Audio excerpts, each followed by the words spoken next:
आज मेरे साथ मौजूद है हिंदुस्तानी आवाम मोर्चा की महिला प्रदेश अध्यक्ष अनामिका पासवान। और अनामिका जी, आपका बहुत बहुत जी बहुत बहुत धन्यवाद। जी। अनामिका जी, आपसे मेरा पहला सवाल ये है कि आपने राजनीति में कैसे आने का सोचा? ऐसा क्या कुछ हुआ जो आपको लगा कि नहीं, आपको राजनीति में आना चाहिए? और उससे भी बड़ा बड़ा सवाल ये है कि अ, हम पार्टी जो है वो अब एक उभरती हुई पार्टी है, जी तो आपको ऐसा क्या लगा कि नहीं, मुझे हम पार्टी में ही जाना चाहिए? मैं बचपन से ही अपने पिताजी के साथ मंचों पर जाया करती थी और मैंने सोशल वर्क का काम भी किया है 2004 से 2010-11 तक। उसके बाद झुग्गी झोपड़ी एक बार उजारी जा रही थी और लोग मेरे पास आए थे और जब मैंने उन्हें बचाने का प्रयास किया था तो मुझे जेल भेज दिया गया था। और पॉलिटिकली शुरू से ही मेरा इंटरेस्ट रहा, इसलिए मैंने LLB भी किया, सोशल वर्क में गई और फील्डों में खटती रही, सच्चाई को देखती रही।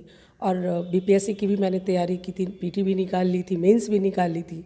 लेकिन बाद में मैंने रियलाइज़ किया कि मुझे पॉलिटिकल करियर ज़्यादा मैं अच्छा बना सकती हूँ, लोगों के लिए कुछ कर सकती हूँ, क्योंकि मुझे वो क्षमता खुद में दिखने लगी थी।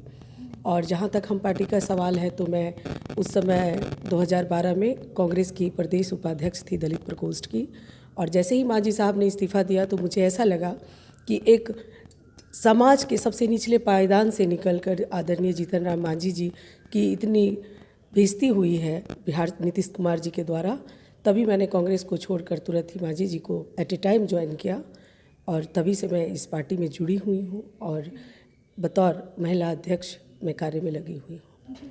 अनामिका जी, जैसा कि एक महिला के लिए राजनीति में आना और राजनीति में करियर बनाना बहुत ही मुश्किल है, वैसे में आपको क्या क्या दिक्कतें हुई शुरुआत में और अभी भी क्या क्या आपको दिक्कतें हो रही है? जी बहुत ही दिक्कत है महिलाओं के साथ महिला राजनीति करना, क्योंकि जब हम महिला राजनीति करते हैं तो हमें महिलाओं के बीच जाना पड़ता है। महिलाओं को चार दीवारी से निकाल कर बाहर सड़क तक लाना ये बहुत ही मुश्किल होता है एक महिला राजनीति करने वालों के लिए, क्योंकि महिलाओं के पास उनके बच्चे हैं, उनके घर हैं, उनके परिवार हैं और घर के गृहिणी का कार्य निभाते हुए राजनीति करना, मुझे लगता है कि ये इतना कठोर कार्य है जितना कि कोई भी कार्य नहीं होगा। और महिलाएं डॉक्टर बन सकती हैं आसानी से, लेकिन राजनीति, क्योंकि राजनीति में समय का पड़ाव नहीं होता है, इसमें आप निरंतर चलते रहेंगे तभी आप राजनीति को लाइन अप कर सकते हैं। नहीं तो राजनीति में जहां एक पड़ाव आता है, महिलाएं जब पड़ाव, जैसे अगर वो गृहिणी हैं और किसी घर के काम को लेकर अगर उनका 1 महीना बैक हो जाता है तो उनको राजनीति को पकड़ने में दोबारा मेहनत करना पड़ता है। और राजनीतिक सर्वाइव इसलिए करना पड़ता है कि ये पुरुष प्रधान देश है भारत, इससे कोई इनकार नहीं कर सकते हैं। और पुरुष प्रधान देश में आप समझ सकती हैं कि महिलाओं का राजनीति में अपना अस्तित्व बनाना, आज तक जो भी महिलाएं आई हैं उसमें मुझे लगता है कि 70 to 80% महिलाएं वो हैं जो किसी न किसी बड़े नेताओं की पत्नी हैं या बेटी हैं या माँ हैं।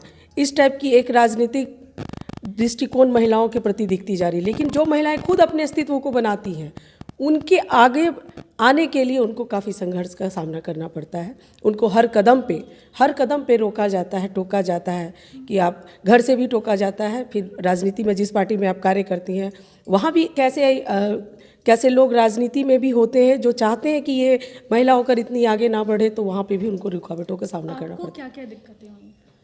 जी मैंने तो जो भी दिक्कतें सही हैं मैंने सबका सामना किया है। और दिक्कतें बस यही आती हैं कि जब हम मूव करते हैं फील्ड में तो हम लोग संघर्ष के जो हमारे साथी होते हैं तो उनके साथ जो दिक्कतें होती हैं वही मुझे दिक्कतें दिखाई देती हैं। कि अगर मेरे साथ 100 लोग जुड़े हुए हैं तो क्या उन 100 लोगों का करियर मैं उठा के ऊपर ले जा सकती हूँ राजनीति में? जब मैं ही आगे नहीं बढ़ूंगी तो कैसे वो मेरे पीछे वाली महिला। इसीलिए मैं हमेशा सभी को कहती हूँ कि नारी नर की धाय नहीं, बिना सिंह की गाय नहीं, नहीं किसी की दासी है, वह तो रानी झांसी है, बहस करो मत बाधा दो, अब इसको भी आधा दो, इसके बिना विकास नहीं और नए राष्ट्र का निर्माण नहीं। ये बातें सबको समझनी होगी। सभी पार्टियों के लोग जो है वो कहते हैं कि महिलाओं की आधी आबादी, हम वोटर हैं, हमारी आबादी 50% है, हमें आधा हक मिलना चाहिए। लेकिन आप नज़र उठा के जब देखेंगे अभी बिहार सरकार में वर्तमान में आप देखिए एक भी महिला मंत्री नहीं है। ये दुर्भाग्य है। जो नीतीश कुमार जी और मोदी जी कहते बेटी बचाओ बेटी पढ़ाओ, तो आज के राजनीतिक परिवेश में 10% लगभग सांसद हैं और विधायक भी लगभग 10 से 15% ही निकल पाते हैं, वो भी वो किसी न किसी बड़े नेताओं के फैमिली से होते हैं। ये विडंबना है हमारे समाज की। कई ऐसी महिलाएं हैं राजनीति में जो 15 साल से 20 साल से पार्टी का झंडा उठा रही हैं, लेकिन उन्हें टिकट नहीं मिलता है। टिकट की जब बारी आती है तो हमेशा वैसे ही लोगों को ढूंढा जाता है। इसलिए मैं ये भी कहती हूँ कि हर चुनाव की पारी में तू कहाँ है ए नारी, हर चुनाव की पारी में तू कहाँ है ए नारी, और आरक्षण के बिल पर बस बजती रही है ताली। पति हो अगर दबंग तब शायद पत्नी की बारी, पर पति के खूंटे से तेरी बंधी रही सारी, और हर चुनाव की पारी में तू कहाँ है ए नारी। हर नेताओं को अब समझना होगा इस बात को कि जो महिलाएं खटती हैं, अगर वो उनका अधिकार नहीं देंगे तो अब शायद महिलाएं मुखर होकर बोलेंगी। महिलाओं के लिए क्या कुछ सोचा है इस पार्टी ने? जी देखिए, हमारे आदरणीय जीतन राम मांझी जी का कॉन्सेप्ट बिल्कुल क्लियर है कि अगर हम महिला जाति की बात करते हैं तो वो भले ही 50% है आबादी के अनुसार, लेकिन अभी भी उनका स्टेटस वहाँ तक नहीं पहुँचा है। उनको पहुँचाने के लिए इसमें सबसे ज़रूरी है कि महिलाएं शिक्षित हो, और इसके लिए उन्होंने अपने फैसले में ये उस समय लाया था इस निर्णय को कि हमारी जो बच्चियाँ हैं वो अगर 1 क्लास से लेकर PhD तक करना चाहती हैं तो उनको मुफ्त पढ़ाया जाए। दूसरा था कि विधवा पेंशन जो अभी उस समय 200 मिल रहा था, अभी 400 मिल रहा है, उसकी 1000 तक की देने की बात हुई थी। फिर बेरोजगारी भत्ता की बात हुई थी कि हम 1000 से 5000 तक देंगे। तो बेरोजगारों में सिर्फ पुरुष युवा नहीं है, युवतियाँ भी हैं। एक तो यहाँ पे है। फिर महिलाओं के राजनीतिक अधिकार के लिए उन्होंने कहा था कि मैं अपनी पार्टी में 40% जो है वो महिलाओं को स्थान दूंगा। तो ये मुझे लगता है कि अगर आदरणीय मांझी साहब इतना भी करते हैं तो ये हम महिलाओं के आगे बढ़ने के लिए बहुत, क्योंकि महिलाओं का विकास तभी होगा जब वो सामाजिक, आर्थिक, शैक्षणिक और राजनीतिक दृष्टिकोण से आगे बढ़ेंगी, तभी उनका विकास होगा। सुरक्षा की दृष्टि से क्या कुछ?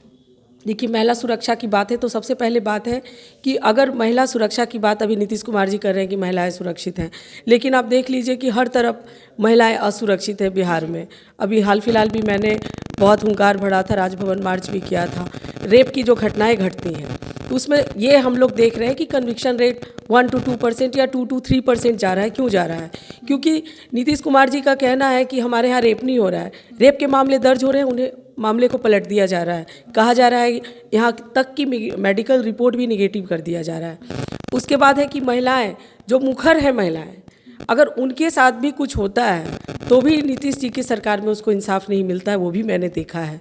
और असुरक्षा की भावना महिलाओं के अंदर है। तो आदरणीय मांझी साहब का कहना है कि महिलाएं जब शिक्षित होंगी और समृद्ध होंगी और राजनीतिक और सामाजिक दृष्टिकोण से सुदृढ़ होंगी, तभी वो अपनी सुरक्षा कर पाएंगी। और इसी के लिए ये सारी योजनाएं हैं। और महिला सुरक्षा तभी बढ़ेगा जब हमारे समाज का एक एक व्यक्ति इसके लिए जाग उठे। बहुत बहुत धन्यवाद अनामिका पासवान जी आपका। और बने रहिए मेरे साथ, मेरे चैनल को सब्सक्राइब कीजिए और कमेंट बॉक्स में बताइए आपको कैसा लगा। और मैं नैन्सी, कैमरामैन मनीष के